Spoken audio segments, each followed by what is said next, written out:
Arrogant teacher tests black student publicly, unaware that she has a genius IQ and photographic memory.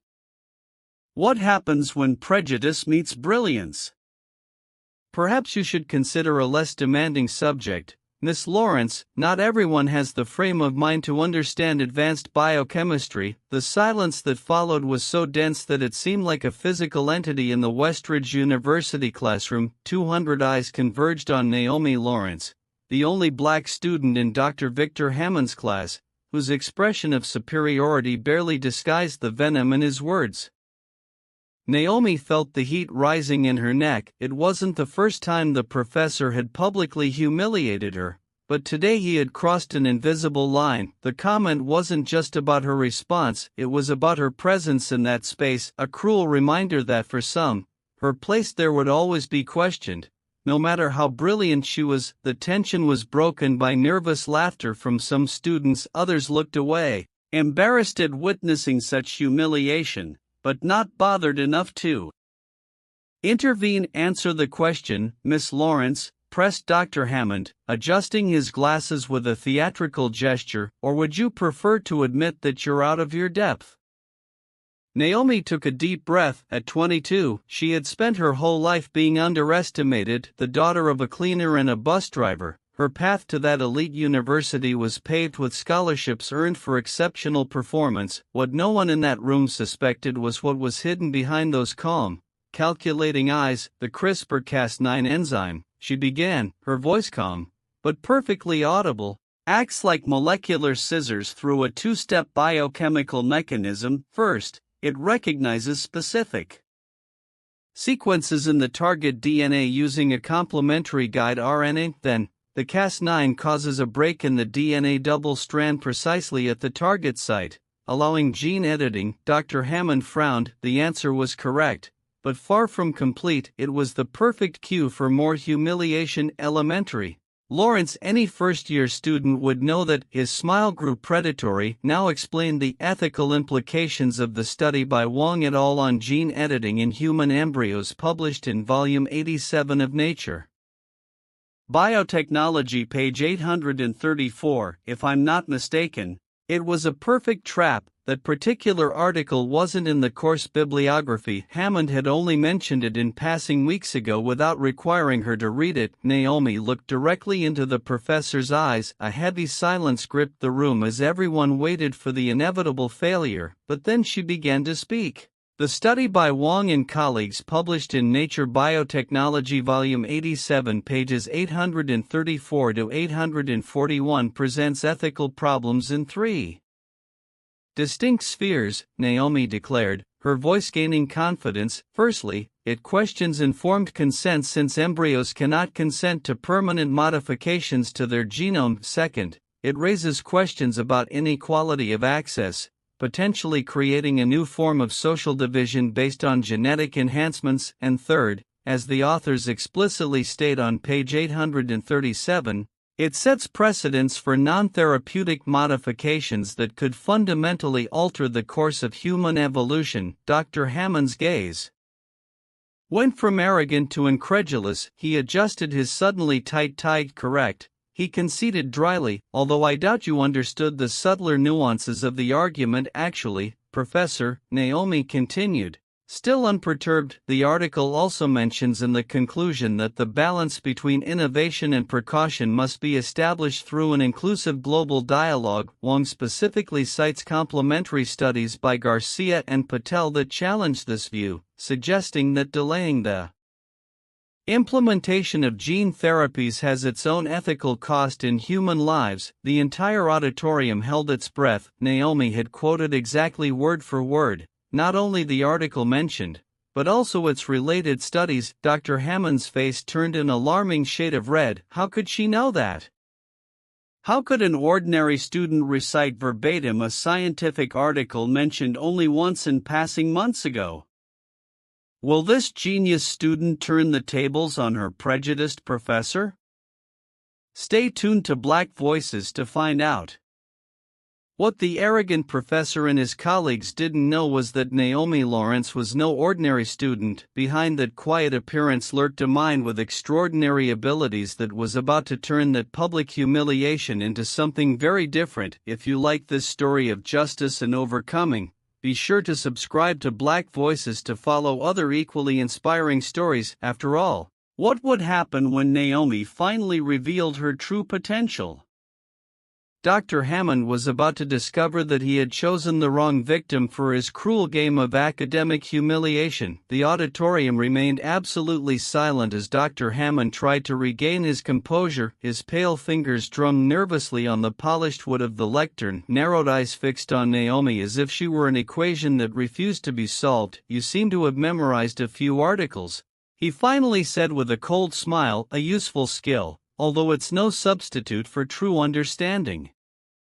Let's test your critical thinking skills, something that no amount of mechanical memorization can simulate." Naomi noticed the condescending tone in mechanical memorization. The insinuation was clear. In Hammond's mind, she was just a memorizing machine, not a true intellectual. The whisper of a nearby student reached her ears. "He won't give up until he humiliates you. Consider the following bioethical problem," Hammond began, completely abandoning the lesson plan. "A remote community suffers from a rare genetic disease. The only cure available would require experiments on their own children. This community has limited resources to fully understand the risks. As a researcher, would you implement such a treatment?"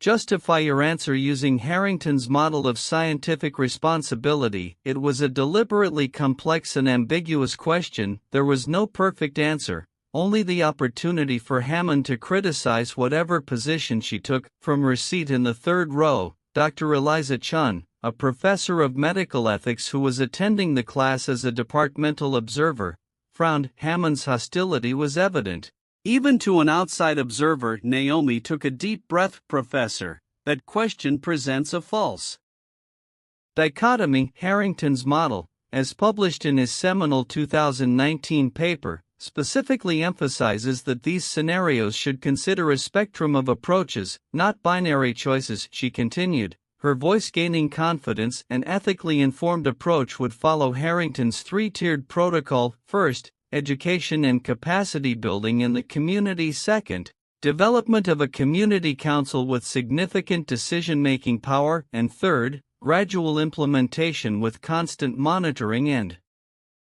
participants' right to withdraw. Dr. Hammond swallowed, visibly upset. "You are clearly reducing a complex dilemma to page 47 of Harrington's article." Naomi interrupted him gently, quote, "The greatest ethical mistake is to assume that vulnerable populations are incapable of understanding complexities when provided with adequate tools and time." A murmur went through the room. Some students began to exchange admiring glances, others typed furiously on their laptops. Dr. Chun leaned forward, his interest clearly piqued. Hammond slammed his palm on the table. "This isn't a book club discussion, Miss Lawrence, this is serious science." "I completely agree, Professor," Naomi replied without hesitation. "That's why I cited precisely the accepted and published methodology for addressing exactly this kind of ethical dilemma." Hammond's face turned scarlet. "Class adjourned for the day," he announced abruptly. "Next week, I want a full essay on the ethical limits of bioscience. Miss Lawrence, you stay. We need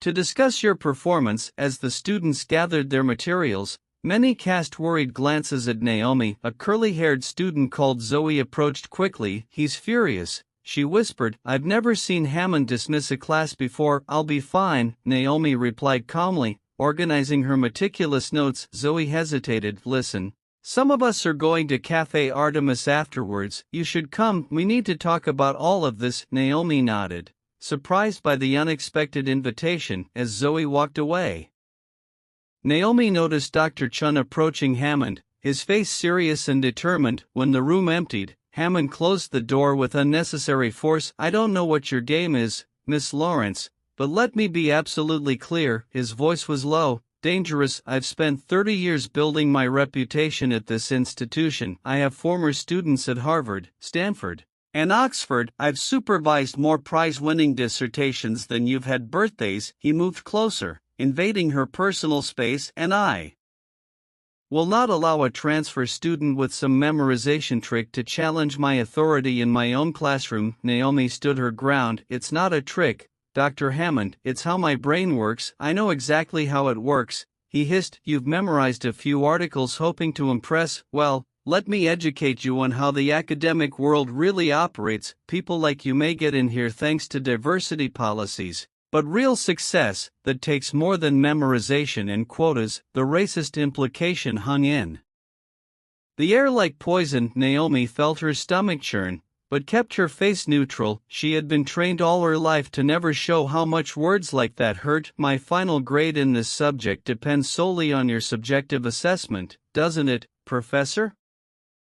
She asked, her voice deliberately calm. A sinister smile crossed Hammond's face. Precisely, and believe me, I know many subtle ways of ensuring that problematic students find their true level. I suggest you consider this before our next meeting.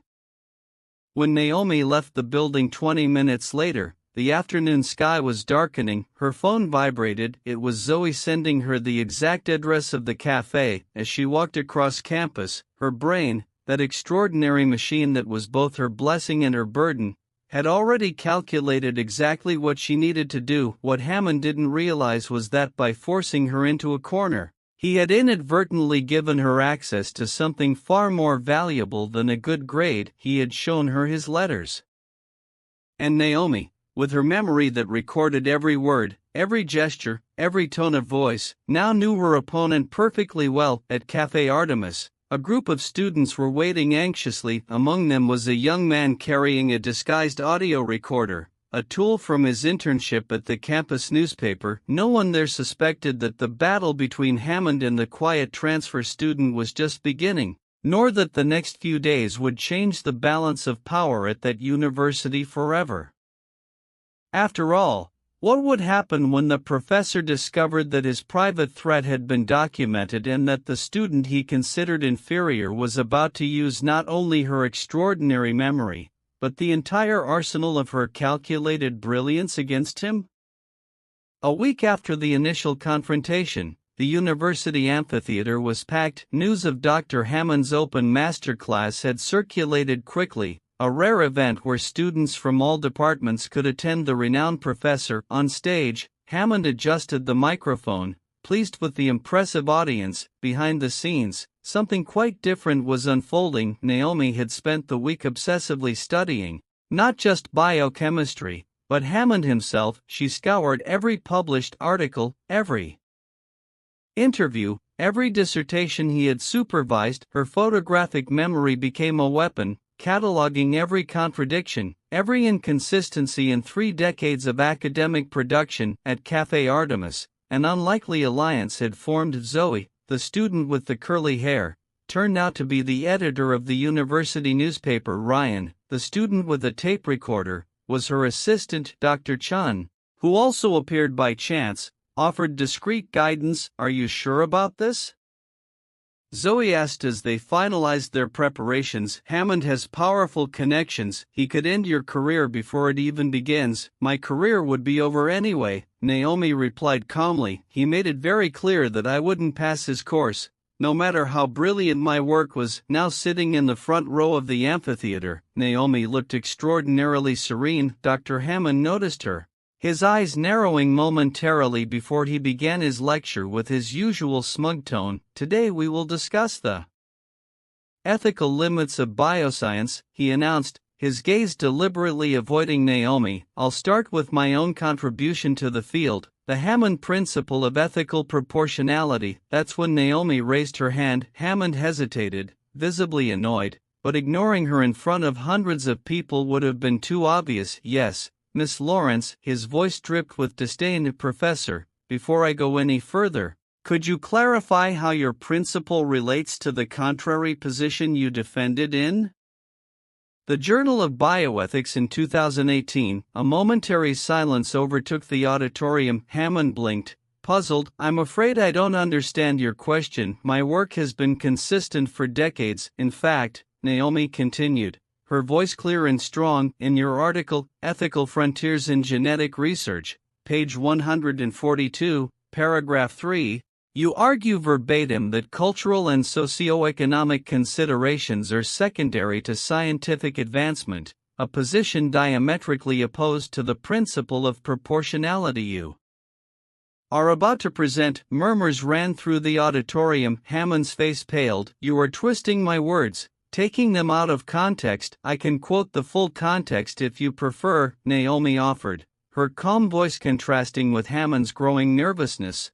Just as I can quote the 7 other articles where you directly contradict your own ethical principles when convenient for your corporate backers. The auditorium erupted into whispered conversations. In the audience, Dr. Chun watched with calculated interest. Dean Blackwell, who had just entered discreetly from the back, frowned. That's completely inappropriate. Hammond pounded the pulpit. This is a lecture, not a debate. I completely agree, Professor, Naomi replied, standing up slowly. An academic lecture should present consistent and ethical ideas, not convenient contradictions that change according to funding. She took out a thin folder from her bag. I've compiled all your most blatant ethical contradictions from the last 15 years. Including, she paused significantly, your demonstrably biased evaluations against students from minority groups. The auditorium fell deathly silent. Hammond was livid. How dare you?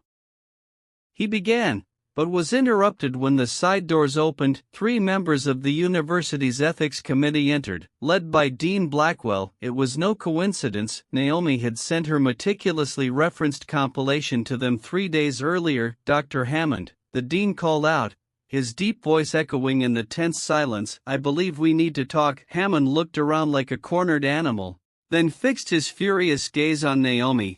He hissed into the still-on microphone, don't know who you're dealing with. Naomi stepped forward, her gaze direct and firm. On the contrary, Professor, I know exactly who I'm dealing with. You told me that you knew many subtle ways of ensuring that problem students found their true level. She looked meaningfully at Ryan, who held up the small tape recorder. Fortunately, I know a few ways myself. The color completely left Hammond's face as he recognized his own threatening words. In the back rows, someone began to applaud, soon followed by others until an ovation overtook the auditorium. What had begun as a public humiliation of a student had turned into something very different, a moment of poetic justice, catalyzed by the extraordinary mind that Hammond had tried to diminish. As the dean led a visibly shaken Hammond off the stage, Naomi remained motionless, calm, knowing that the storm that would follow would be intense. After all, she hadn't just defied a professor, she had defied an entire system that had allowed her behavior to go unpunished for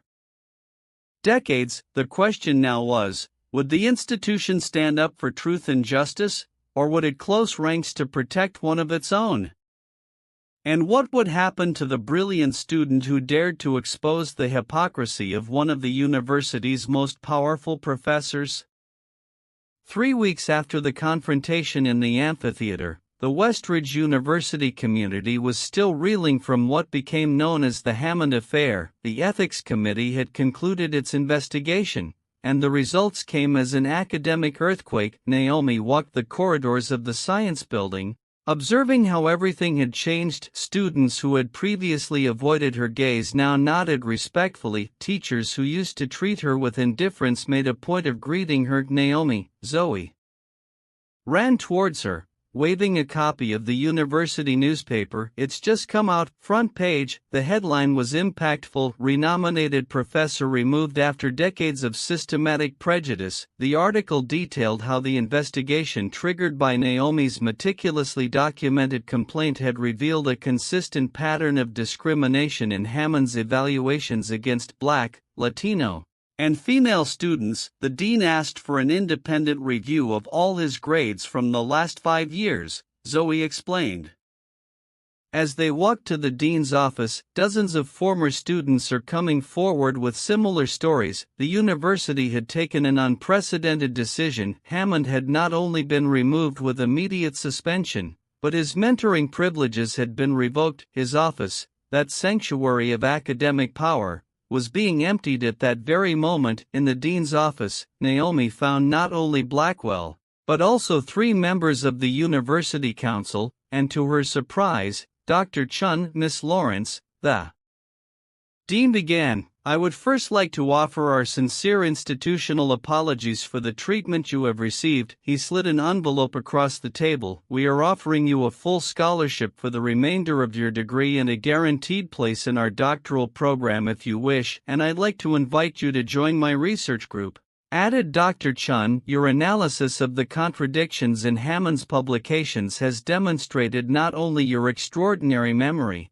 but an exceptional analytical ability." Naomi accepted the documents calmly, but inside her a wave of contradictory emotions was stirring. Victory was sweet, but there was a bitter taste, too, the knowledge of how many other students like her had had their dreams shattered over the years. "Thank you," she finally replied, "but my biggest concern is the students who came before me. Those whose careers have been sabotaged by prejudice disguised as academic assessment." The dean nodded gravely. "We are implementing a review committee to reevaluate previous cases with a possibility of academic redress and, more importantly, a new blind evaluation protocol to eliminate bias in the future." "It was Naomi who suggested that," added Dr. Chun with an approving smile. As she left the administrative building, Naomi was met by Ryan and a diverse group of students. Among them were faces she barely recognized, students who had been silenced, whose voices were now finding courage. "You started a silent revolution," said a third-year Latina student. "Hammond once told me that I didn't have the right kind of mind for advanced research. Now I understand what he was really saying." "And where is Hammond now?"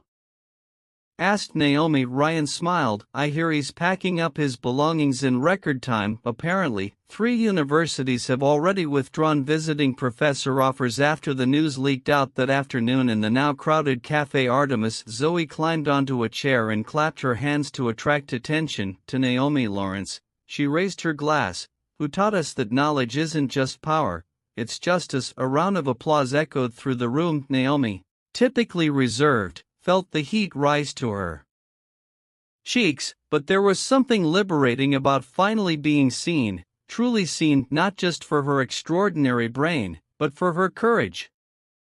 3 months later, at a national bioethics conference, a familiar figure approached Naomi after her presentation on systemic bias in medical research. It was Hammond, visibly aged, his former air of superiority replaced by a complex expression. "You ruined my career," he said quietly. Naomi looked at him calmly. "No, Professor, you ruined your own career the moment you decided that some students deserved less than others based not on their intellect, but on their appearance." He opened his mouth to retort, then closed it, defeated by the simplicity of the truth. "Your own words and actions condemned you," she continued. "I only had the memory to remember them and the courage to repeat them." As Hammond walked away sullenly, Naomi realized a profound truth. Her photographic memory was an extraordinary gift, but her real strength had always been her ability to stand firm in the face of injustice, a quality that no IQ could measure. Naomi Lawrence's story spread far beyond Westridge, inspiring students across the country to question systems that had long remained unquestioned. She had proved that sometimes all it takes to change an entire system is a single voice determined to speak the truth, even when that truth upsets the powerful. After all, the greatest power doesn't lie in memorizing facts or possessing impressive credentials. It lies in having the courage to challenge injustice when everyone else remains silent. For as Naomi discovered, knowledge without courage is just information, but knowledge with moral purpose becomes a transformative force. If this story touched your heart and you believe in the power of truth to transform unjust systems, leave a comment about a situation where you witnessed someone being underestimated but proving their worth. Don't forget to subscribe to Black Voices for more inspiring stories about courage and overcoming prejudice. After all, every story shared is another step towards a world where people like Naomi don't need to prove their worth to be respected.